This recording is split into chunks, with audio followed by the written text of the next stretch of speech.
Coweta County residents, I'd like to invite you to come out to the NCG and see my movie, The Fat Boy Chronicles, August 17th at 7 p.m., and I'll be there with a lot of my friends to answer questions that you might have about the film. For those of you who don't know Jason Wynn, he is the resident feature film director in Coweta County. He, of course, directed The Fat Boy Chronicles, which is the movie we're going to talk about now.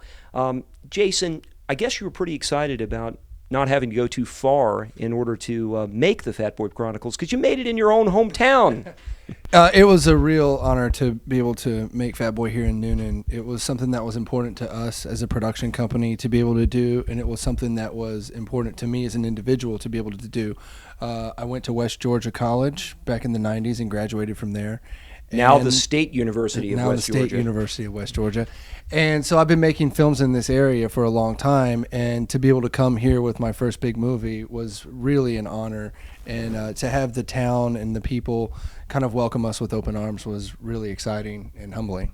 Tell us a little bit about how you were drawn into the project. I was lucky enough to read the manuscript before the book came out, and I thought it was a really great story. It's a great character piece.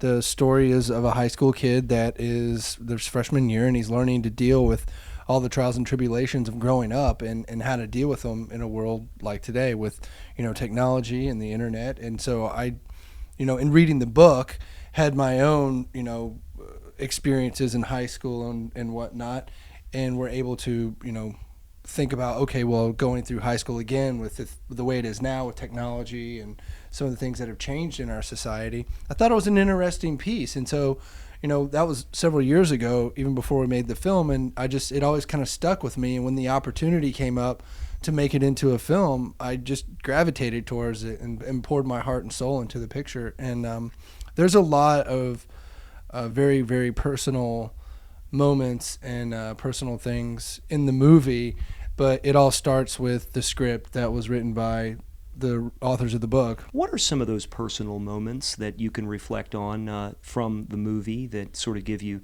that we can talk about here? There's two. One, in the opening scene of the film, Nate Hammer walks by Jimmy and kicks over his milk. And I was picked on every day in the 5th grade. And so it was an homage to that time where they're either going to pull the chair out from underneath you, they're going to call you names. It was being in the lunchroom. It was being the center of attention, trying to get from point A to point B as quietly and as inconspicuous as you can. And even in doing that, somebody comes over, steps into your world, and knocks over your chair or knocks over your milk. And so that was important to me. And then on a personal note, my grandmother had passed away right before we started the movie. And we picked out these 2 ceramic birds. And so in this first scene that we see Jimmy and Paul together where they're eating pizza in the background, those are the ceramic birds that my grandmother and I picked out. It was literally days before we started shooting. I know that you've had occasion to go around the country and see the movie with other students, and really the target audience isn't necessarily just children, but also their parents. What's it like watching it with today's youth? I mean, you're somewhat removed from that time period. It's mind-blowing, I guess would be the best way to put it. It's very humbling. It's exciting. For me, the film is about growth and acceptance and about how, we're all broken as humans, and that's okay. And I think as kids start to get older and come into their own, you have to kind of realize that you develop empathy for other people, and it's a very tough period. And so the film really focuses on that bullying side of it and what it's like to be, picked on and those things. And so to see it in front of an audience, of the biggest audience I think I've seen it with, was 3,000. So imagine this, we're backstage, there's 3,000 kids watching the film. They're laughing all at the same time, they're crying all at the same time, and at the end it's just an uproar of cheers and hope. And I mean, I never take that for granted. As many times as I've seen the films, I never take that for granted. You must be excited about showing it here to your home. I am. I mean, it's folks. been a 2-year process between the time that we finished the movie and we're actually bringing it back. We've been all over the country, like you said. We've been to New York, we've been to Florida, we've been to the Midwest. We've shown it to groups of 3,000, we've shown it to groups of 5 people. But bringing it here and being able to show it at the theater, in the same area where we shot the film and where I went to college, and have that real filmmaking experience of showing the movie to an audience is just exciting. And I can't wait to show up on August 17th and talk about the film and be there to answer questions. And I hope a lot of kids and parents show up, and it's not just my friends and family, although I want them to come too. The Fat Boy Chronicles was shot right here in Noonan, and one of the assets that Noonan had was Jackson Giles. He owns a local television station for Charter 19, and Jackson also served as the line producer on the Fat Boy Chronicles. He was also the producer on the film and a location manager. So you wore a lot of hats on this one, Jackson. That's right. I was busy on this one, but it was a pleasure to work on it, and it was a pleasure to work with the whole team. We really had a good team. And we made a good movie for a little money, really. Well, a little money indeed. Jackson was one of the persons that was instrumental in stretching the dollar on this film, and it really involved a lot of community involvement, a lot of volunteers by our local businesses, as well as Noonan High School. Can you talk about securing Noonan High School and using that as a location? Yeah, I'd be happy to talk about it. A lot of this film takes place in a high school setting, and so we needed a good, clean-looking, everyday American high school. And Noonan High School fits that bill perfectly. It certainly does. And so we met with Dr. Moore over there, and we were able to secure the 9th grade campus is what we shot on. So that whole building is what we used, and some of the exteriors in the front. Now, tell us about using the local clinic. I know that PAP Clinic volunteered. Your father was his clinic, the eye. Well, yeah, my father does work for the PAP Clinic, and when we needed the doctor's office, that's I know a lot of people over there, so that was kind of the first thing that came to mind is we ought to go talk to PAP Clinic, see if we can use one of their offices. We didn't end up using his office. We did use that as kind of a staging area, but we used another office and a waiting room for all the shots, and it worked out really well. That was the day that we shot with Ron Lester, and that was kind of a big day. Yeah, now he's your big name in the film, or one of them. Ron, of course, has a very interesting story, and you're a personal friend of Ron's, and were instrumental in bringing him to this project, weren't you? Yeah, sure was. I've known Ron for a while, and for those of you that don't know who Ron Lester is exactly, he was he played Billy Bob in the Varsity Blues movie, and he was about 508 pounds then, and he lost some 300 and something pounds. He's down to about 175 now, and you'd hardly recognize him. Still a good actor, but he's lost so much weight. And we cast him in this because we knew this subject matter would be close to his heart. Well, I would like to say though that we did a lot of this here in Noonan, and we had a lot of help from a lot of people in Noonan. First Baptist Church was a huge help for us. Oh, yes. Piedmont Noonan Hospital, we shot all our hospital scenes at the old Noonan Hospital location. So we really had a lot of people pitch in and help us out with locations, and that was one of the biggest things that we needed to overcome to get this movie made here, and we made it here in Noonan. Every frame of it. The path to Hollywood goes through high school for Mike Buchanan, the writer of the book, The Fat Boy Chronicles, as well as the screenplay with Diane Lang, who is your co-writer.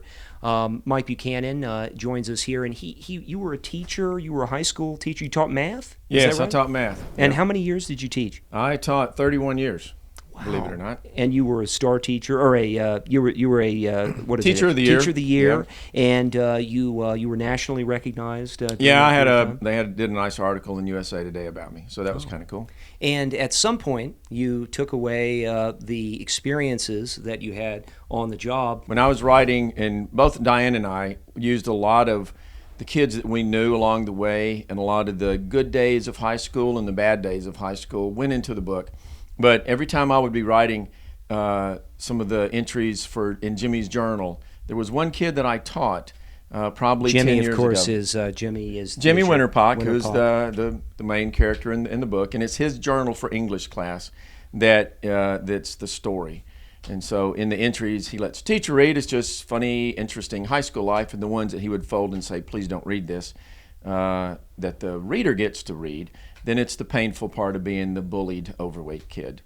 And but anyway, in writing those entries about Jimmy, there was one kid that I always pictured who was in one of my 9th grade classes, math classes, and he would sit in the back and he would try to be invisible because he was an overweight kid.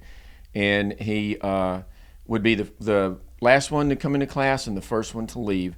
And if nobody had interacted with him that year, he would have been happy. But I wouldn't let that happen. And so, but I always thought of him because you could feel his anxiety about being the biggest kid in class. You're still teaching a little bit, is that right? Well, when we do talks to schools, because we're touring with the book and the movie, a lot of schools around the nation read the book. A lot of them want to watch the movie, and so they're doing screenings of the movie, even though it's not officially released yet.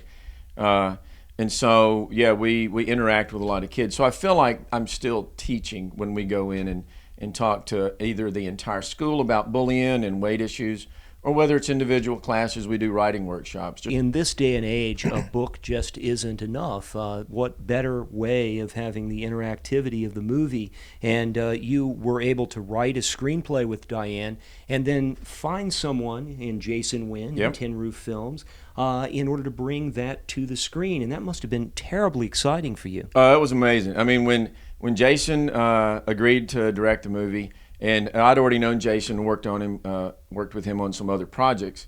You guys worked together on Last Bullet. Yes, we did. Yeah. And also we've got shot some in other, Coweta. That's right. Yeah. We've got some other things in the works.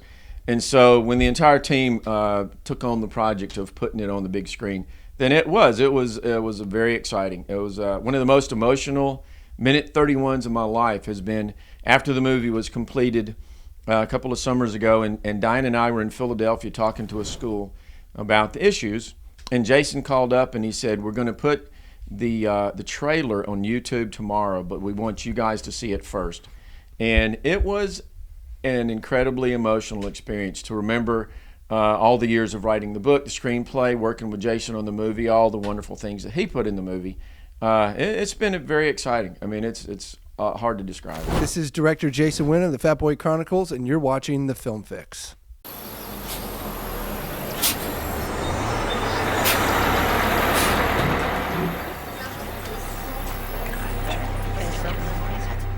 Hello, Jimmy. I'm Dr. Jeffords. We are doing your annual checkup. Jimmy, it says here that you're 14. You're 188 pounds. Look at that chest. It's bigger than Whitney's. So, are you like a D cup? Piggy wins! Piggy spins! Higgy. You want to fit a little Debbie's, are you, fat boy? Higgy. Don't leave me out here. I'm sick of being fat and having everyone make fun of me. I hate school. I have no friends. I want to lose weight. So you talked to her once and you like her. So is she big, like you? Actually, no. If you don't lose the weight, it'll never stop. And believe me, that'll be the least of your troubles. I promise you that. How'd you get those cuts? I thought that you were cool. You got it. Why was I stupid? Failure is an inevitable part of life. It does not mean that we are defeated forever or that we should give up. Giving up is easy. Getting back up is hard.